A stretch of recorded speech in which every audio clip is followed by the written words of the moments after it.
Las criptas no siempre guardan silencio. Algunas engendran hambrientas criaturas que se alimentan de la carne y del alma. Bienvenido a Sendero Nocturno. Yo soy Uriel y esta noche viajaremos a Sotik, el último continente del mundo, donde los reinos agonizan y los muertos ya no descansan en paz. El tejedor de la cripta, escrito por Clark Ashton Smith y publicado en enero de 1934 en la revista Weird Tales, es uno de los relatos más inquietantes de su ciclo de Sotik.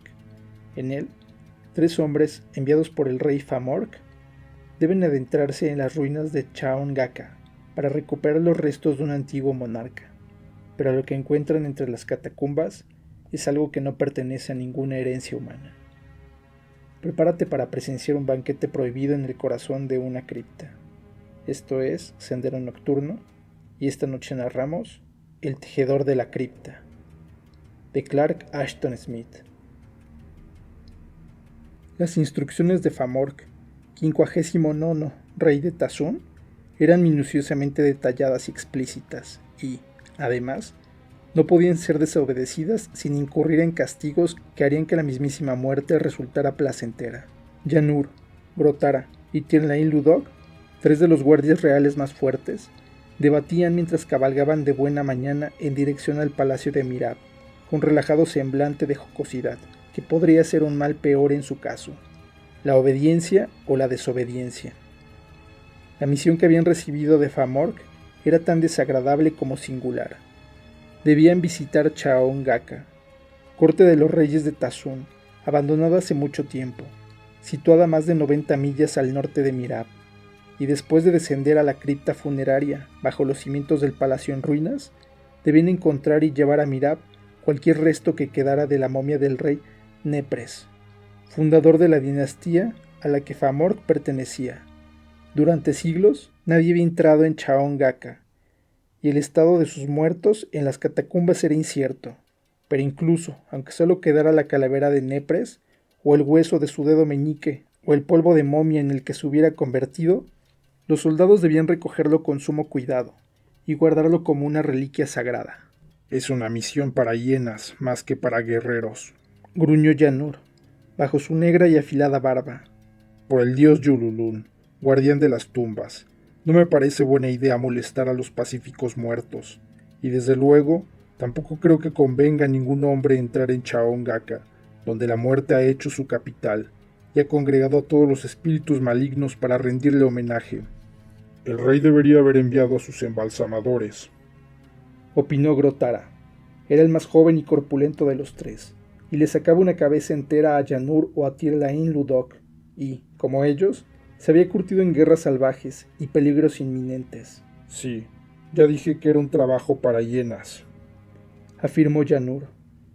Pero el rey sabía bien que no había ningún ser mortal en todo Mirab, a excepción de nosotros, que se atreviese a entrar en las criptas malditas de Chaon Gaka.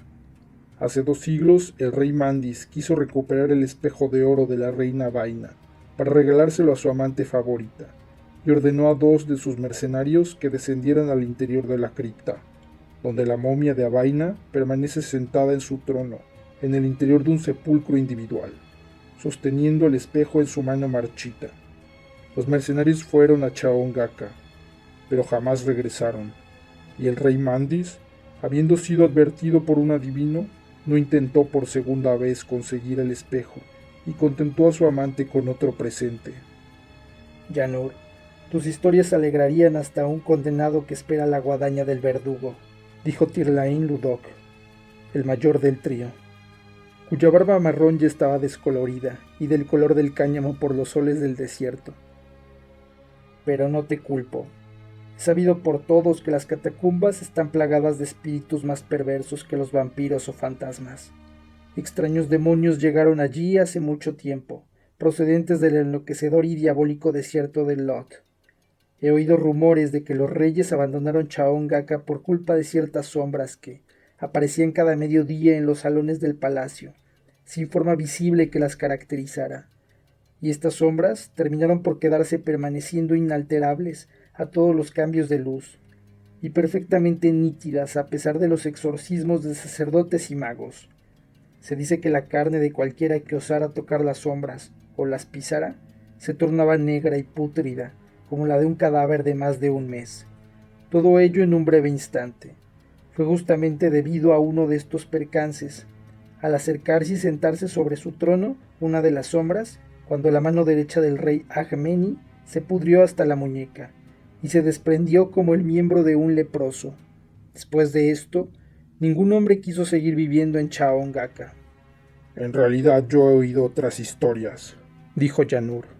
El abandono de la ciudad fue debido principalmente al agotamiento de pozos y cisternas, de las que el agua se evaporó tras un terremoto que dejó la tierra resquebrajada, con cimas de infernal profundidad. El palacio de los reyes fue atravesado hasta sus cimientos más profundos por uno de los abismos, y el rey Agameni sucumbió a una locura violenta al inhalar los vapores infernales que emanaban de la grieta, y jamás volvió a recuperar totalmente la cordura durante el resto de su vida, tras el abandono de Chaongaka y la fundación de Mirab. Bueno, esa historia sí me la puedo creer, dijo Grotara. Y sin duda no me queda más remedio que pensar que Famorg ha heredado la locura de su antepasado Agmeni. En mi opinión, la casa real de Tazun se pudre y se tambalea hacia su fin. Las prostitutas y los brujos atestan el palacio de Famorg como gusanos carroñeros, y ahora, el rey ha encontrado en esta princesa Lunalia de Silac, con la que se ha casado, a una prostituta y una bruja en una sola persona. Nos ha enviado esta misión por mandato de Lunalia, que desea poseer la momia de Nepres para su propio uso sacrílego. He oído que Nepres fue un gran mago, y Lunalia desea obtener las potentes virtudes de sus huesos, y polvo para la preparación de sus filtros. Bah, no me gusta ni un pelo tener que conseguírselo. Hay suficientes momias en Mirab para realizar las pociones con las que la reina enloquece a sus amantes. Famorg está completamente hechizado e idiotizado. Ten cuidado, le advirtió Tirlain Ludok. Lunali es un vampiro con un deseo insaciable por los jóvenes y fuertes, y el próximo podría ser tú, oh Grotara. Si es que la fortuna nos permite salir vivos de esta misión, le he visto mirándote. Antes preferiría hacer el amor con la salvaje Lamia, protestó Grotara, con recatada indignación. Tu aversión no te ayudará, dijo Tirlain Ludok. Conozco a otros que han bebido sus pociones. Pero, escuchad, estamos cerca de la última bodega de Mirab. Mi gaznate ya está seco con la sola idea de este viaje. Necesitaré un barril entero de vino de lloros para tragar el polvo. Dices verdad, reconoció Yanur. Ya estoy seco como la momia de Nepres. ¿Y tú, Grotara? Beberé cualquier cosa, mientras no sea uno de los filtros preparados por la reina Lunalia.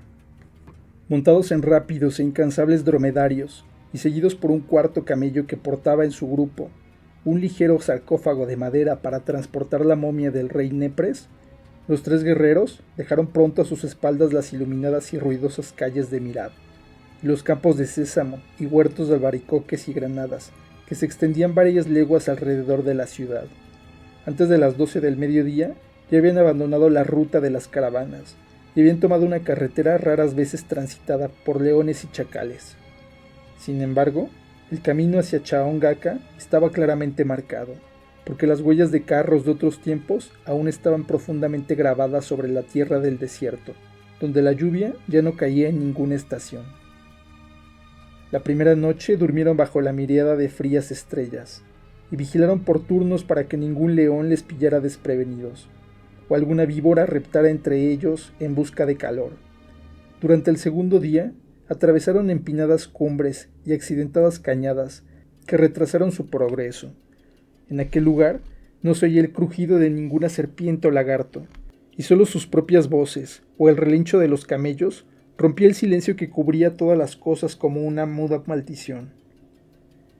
Algunas veces, en los altos riscos que se elevaban sobre sus cabezas, contra el cielo de mortecina luz, vieron las ramas de cactus centenarios resecos, o los troncos de árboles que habían calcinado fuegos inmemoriales.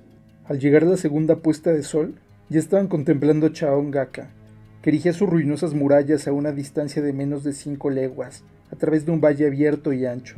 Cuando llegaron en el camino a un altar del dios Yukla, el pequeño y grotesco dios de la risa, cuya influencia se creía que era principalmente benigna, les alivió no tener que seguir avanzando ese día, y buscaron refugio en el ruinoso altar por temor a los vampiros y demonios que pudieran morar cerca de aquellas ruinas malditas.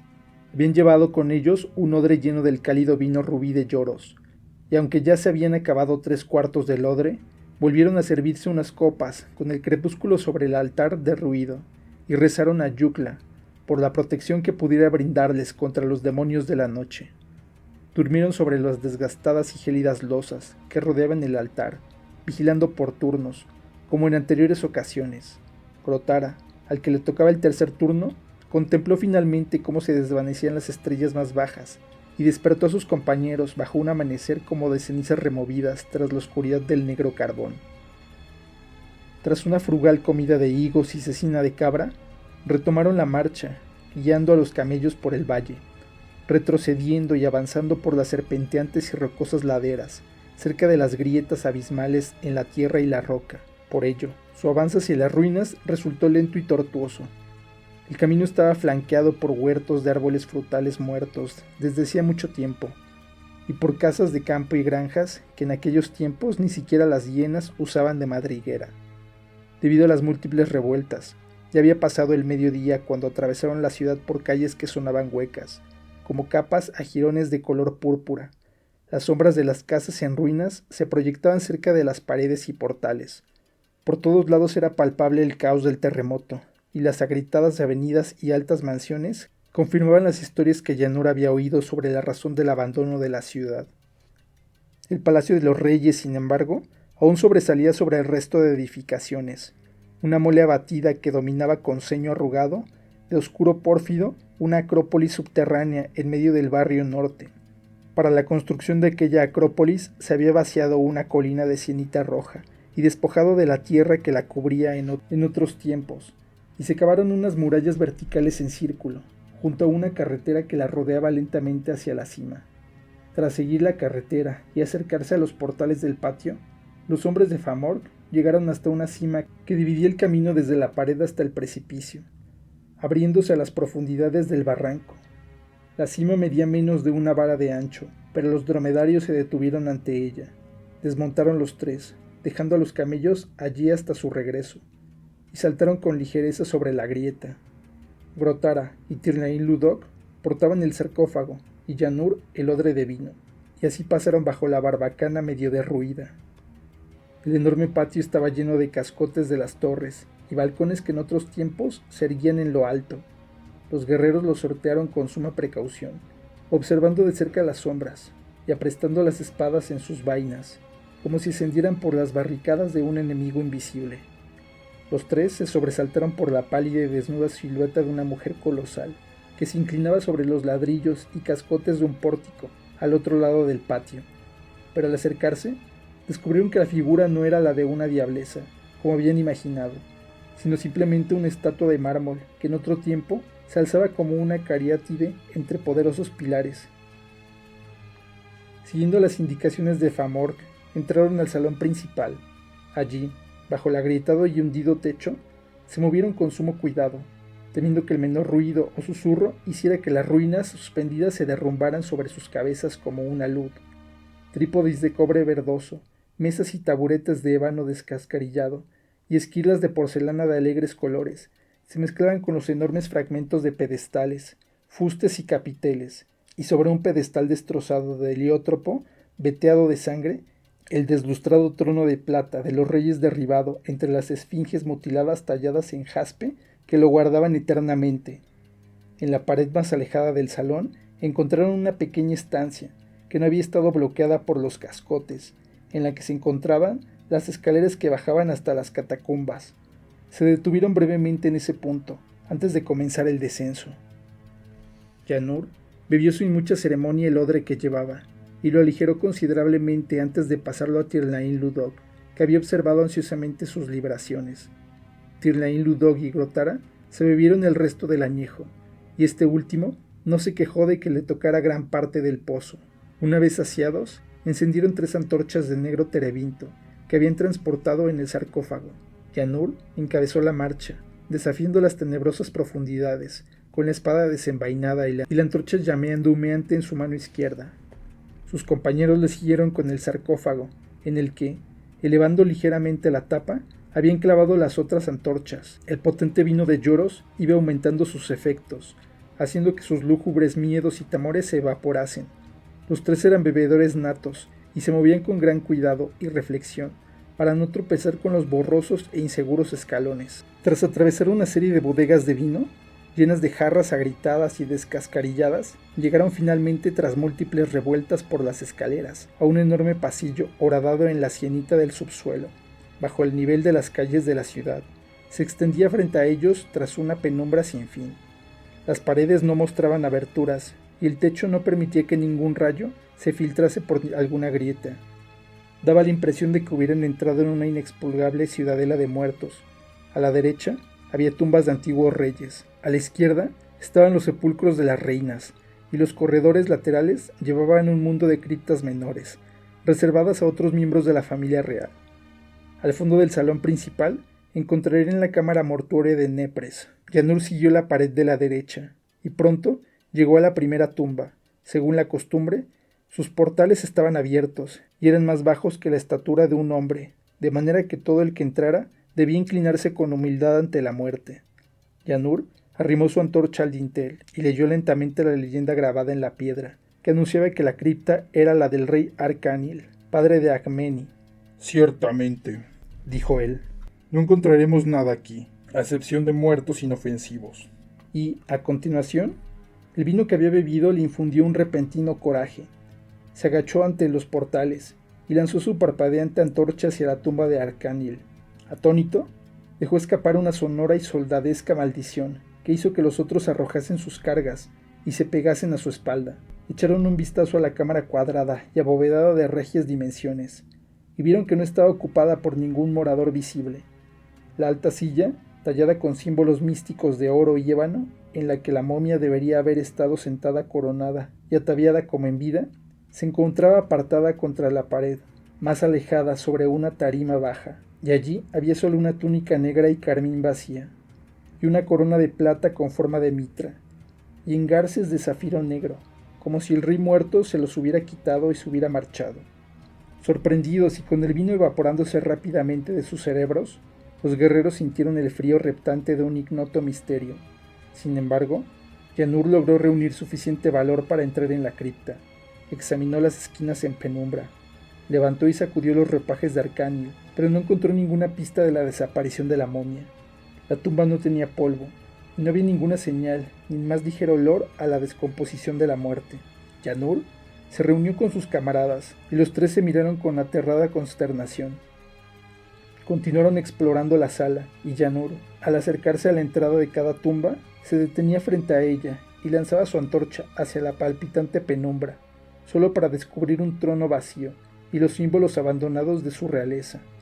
Aparentemente, no había razón lógica que explicara la desaparición de las momias, las cuales habían sido preservadas con especias de Oriente y natrón, haciéndolas prácticamente incorruptibles.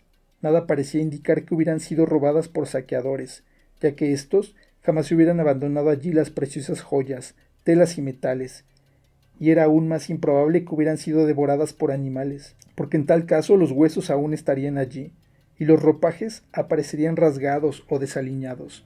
Los míticos horrores de Chaon Gaka empezaron a asumir una oscura inminencia, y los exploradores miraban a todos lados y aguzaban los oídos temerosos mientras avanzaban por el silencioso panteón.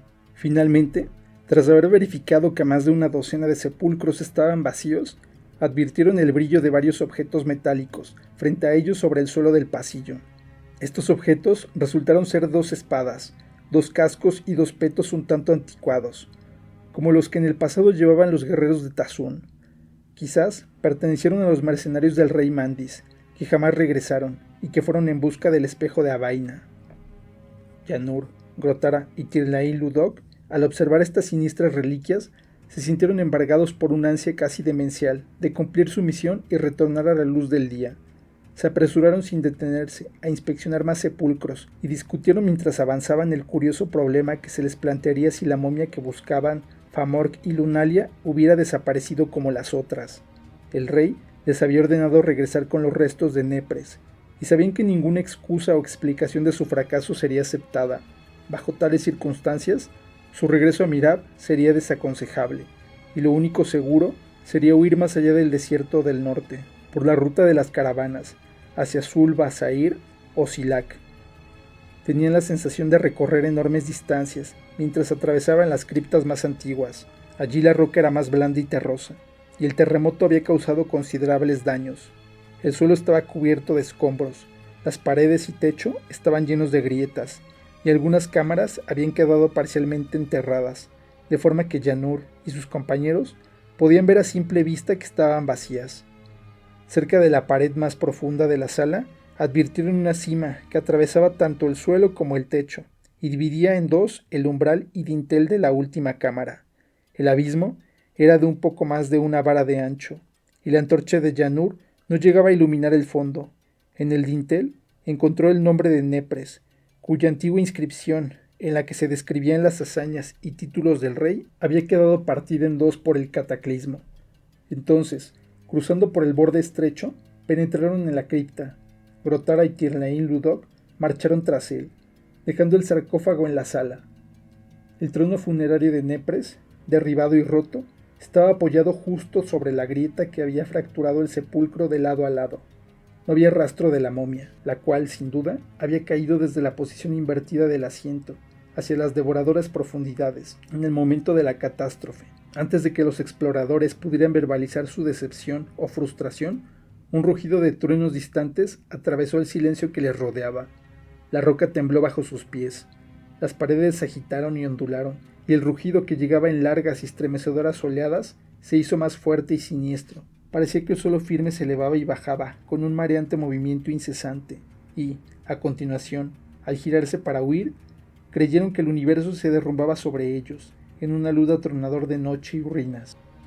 Grotara se despertó en medio de la oscuridad, y notó un peso colosal, como si una columna monumental se elevase sobre sus aplastados pies y la parte inferior de sus piernas. Su cabeza palpitaba dolorosamente, como si hubiera recibido un mazazo demoledor. Advirtió que sus brazos y su cuerpo estaban libres, pero el dolor de sus extremidades era insoportable, y al intentar arrastrarlas y liberarlas de su carga, volvió a desmayarse. Al ser consciente de su situación, el terror se cernió sobre él como una garra de diabólicos dedos. Había tenido lugar un terremoto como el que provocó en otros tiempos el abandono de Chaon Gaka, y él y sus compañeros estaban enterrados en las catacumbas. Gritó repitiendo muchas veces los nombres de Yanur y Tirnain Ludog, pero no escuchó gruñido ni crujido alguno que le indicara que estaban aún con vida. Alargó la mano derecha y palpó innumerables escombros, haciendo rodar su cuerpo hacia ellos. Encontró varios fragmentos de gran tamaño, y entre ellos un objeto liso y redondo, con un corte limpio en el centro. Se dio cuenta de que se trataba del casco con crespón que llevaba uno de sus compañeros.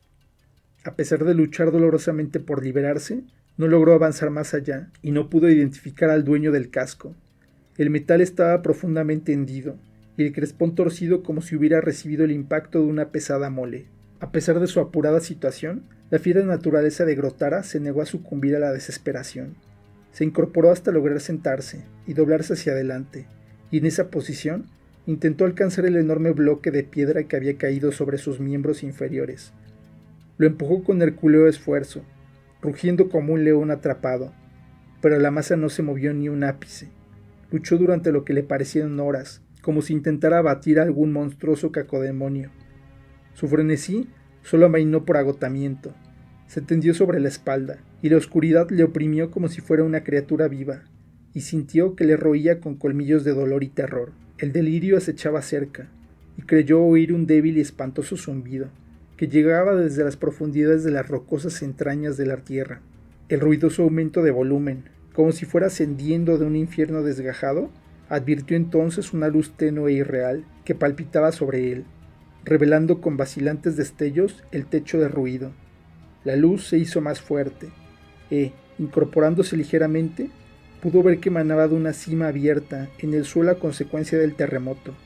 Era una luz que jamás antes había contemplado, un lustre blanquecino, que no era reflejo de ninguna lámpara, antorcha o brasa. Por alguna razón, como si los sentidos del oído y la vista se confundieran. Lo identificó con el espantoso zumbido. Como un amanecer sin origen, la luminosidad reptó sobre las ruinas que el temblor había provocado. Grotara observó que la entrada al sepulcro y la mayor parte de su bóveda se había derrumbado. Un fragmento debió de golpearle en la cabeza y le hizo perder la conciencia, y una amplia sección del tejado cayó sobre sus piernas. Los cuerpos de Tirnain Ludok y Yanur estaban tendidos cerca del ancho abismo. Estaba seguro de que ambos estaban muertos. La barba entrecana de Tirnain Ludok se veía negra y endurecida, con sangre que había manado del cráneo destrozado, y Yanur estaba medio enterrado bajo una pila de ladrillos y cascotes, de los que sobresalía su torso y brazo izquierdo. La antorcha se había quemado totalmente entre sus dedos, que le sostenían rígidamente, como si fuera un soporte carbonizado. Grotara contempló todo como en sueños. A continuación, percibió la fuente real de la extraña luz, una esfera blanca que desprendía un brillo gélido, redonda como un pedo de lobo y grande como una cabeza humana. Había emergido de la fisura y flotaba sobre ésta como una luna de juguete. La esfera oscilaba con un ligero pero incesante movimiento vibratorio. De ella surgía, como si estuviera causando por la propia vibración, el pesado zumbido, y la luz se derramaba en oleadas temblorosas. Un negro asombro invadió a Grotara, pero no sintió terror. Parecía que la luz y el sonido se hubieran entrelazado con sus sentidos como por alguna suerte de encantamiento del leteo. Estaba sentado con la espalda rígida, olvidando su dolor y desesperación, mientras la esfera flotaba durante unos instantes sobre la cima. Luego se movió lentamente en línea horizontal, hasta pender directamente sobre el rostro de Yanur, que miraba hacia arriba. Con la misma deliberada lentitud, la misma oscilación incesante, la esfera descendió sobre el rostro y el cuello del hombre muerto, que empezaron a derretirse, como si fueran de sebo, a medida que iba bajando sobre él. El zumbido se intensificó. La esfera llameó con un brillo siniestro, y en su palidez mortecina brotó una iridiscencia corrupta. Se inflamó y aumentó de tamaño, de manera obscena, mientras la cabeza del guerrero se reducía en el interior del casco, y el metal de su peto caía como si el mismísimo torso hubiera menguado y se hubiese marchitado debajo de éste. Los ojos de Grotara contemplaron claramente la terrorífica visión, pero su cerebro estaba abotargado, como por una cicuta sedante. Le resultaba difícil recordar, o incluso pensar, pero de alguna forma rememoró los sepulcros vacíos, las coronas y vestimentas abandonadas, el enigma de las momias desaparecidas, sobre el que él y sus compañeros se habían devanado los sesos en vano. Se había resuelto, pero el ser que había brotado y se había alimentado de Yanur estaba más allá de todo conocimiento o comprensión mortal. Se trataba de algún habitante diabólico de ultratumba, liberado por los demonios del terremoto. En ese instante, y totalmente petrificado, observó el derrumbamiento gradual de las piezas de armadura, en las que las piernas y caderas de Yanur estaban inhumadas. El casco y el peto parecían fragmentos huecos de metal. El brazo extendido se había marchitado y acortado, y los mismísimos huesos disminuían de tamaño como si se derritiesen o licuasen. La esfera se había hecho enorme. Lanzaba destellos de rubí turbio, como una luna de vampiro. De ella brotaron hilos y filamentos visibles, de color nacarado y con palpitantes reflejos tornasolados de extrañas tonalidades. Estos comenzaron a reptar y adherirse al destrozado suelo y al techo y las paredes, como los filamentos de una telaraña. Se ramificaron haciéndose más y más espesas, formando una cortina entre Grotara y el abismo, y cayendo sobre Tirnain Ludok y él mismo, hasta que contempló el fulgor color sangre de la esfera, a través de arabescos de maligno ópalo. Llegó un momento en que la telaraña invadió totalmente el sepulcro. Corría y centelleaba con cientos de colores cambiantes, surcando la estancia con halos que brotaban del espectro de la disolución. Floreció con fantasmagóricos capullos, y su follaje creció, y palideció como por alguna magia nigromántica.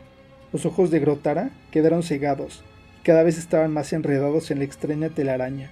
Sobrenaturales y gélidos como los dedos de la muerte, sus filamentos oscilaban y se agitaban sobre su rostro y sus manos.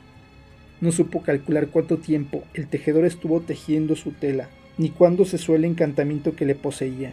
Finalmente, contempló borrosamente cómo los hilos luminosos y los temblorosos arabescos se retraían. La esfera, un objeto de maligna belleza, viva y consciente en algún sentido inimaginable, se elevaba en esos momentos sobre la armadura vacía de Yanur. Disminuyó hasta su anterior tamaño, y los colores de sangre y ópalo se fueron apagando, y después quedó suspendida durante unos instantes sobre la cima. Grotara sintió que lo observaba a él, y que observaba a Tirnain Ludok. Luego, como un satélite de las cavernas de las profundidades, descendió lentamente por el interior de la grieta, y la luz se evaporó del sepulcro, dejando a Grotara en una oscuridad impenetrable. Tras estos acontecimientos, transcurrieron siglos de fiebre, sed y locura, de tormento y sueño, y recurrentes forcejeos con la roca que le mantenía cautivo. Balbuceaba como un demente, aullaba como un lobo, o, en otras ocasiones, se tendía en el suelo en silencio, y oía tumultuosas y susurrantes voces de demonios que conspiraban en su contra.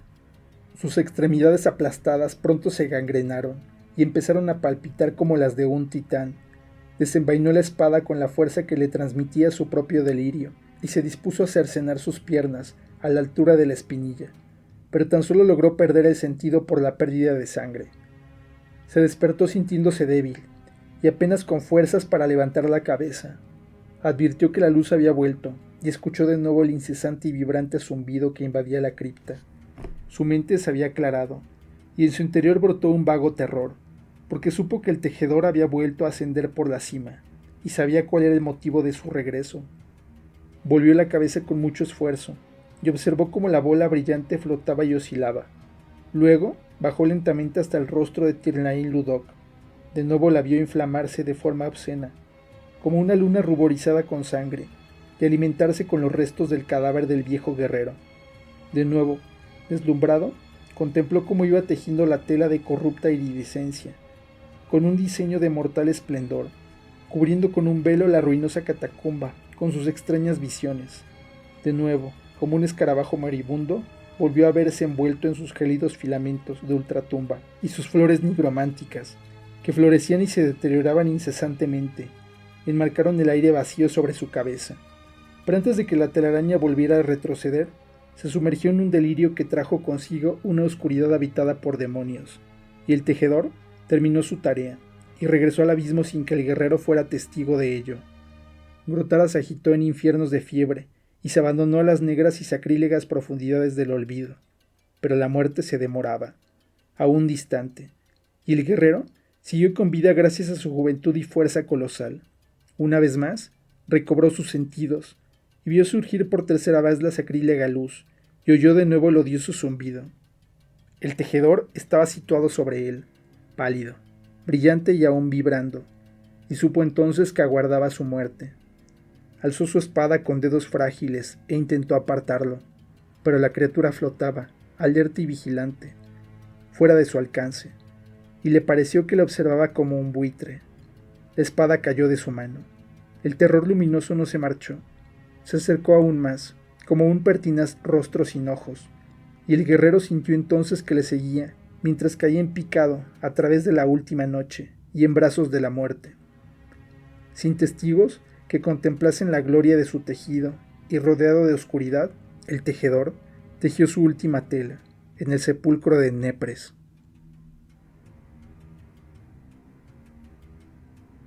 No toda la sangre se bebe. A veces, la vida se devora en hilos de luz. El tejedor de la cripta es un relato que muestra el genio oscuro de Clark Ashton Smith, la fusión de poesía decadente, paisajes ruinosos y terrores cósmicos. Aquí, la criatura no ofrece justicia ni castigo, solo un hambre ciega que recuerda al vampirismo más primitivo, un ser que no deja rastro de su presa, más que en la fugaz urdimbre de su tela. Si quieres leer esta historia, puedes encontrarla en la antología Zotic, El último continente, publicada por Editorial Valdemar, en el número 86 de su colección gótica. Gracias por acompañarme esta noche en este viaje hacia criptas derruidas y hambres innombrables. Si esta historia despertó tu curiosidad, deja tu comentario, comparte el video y suscríbete al canal. Recuerda que cada susurro tuyo alimenta este oscuro sendero. Yo soy Uriel y te espero en la siguiente narración.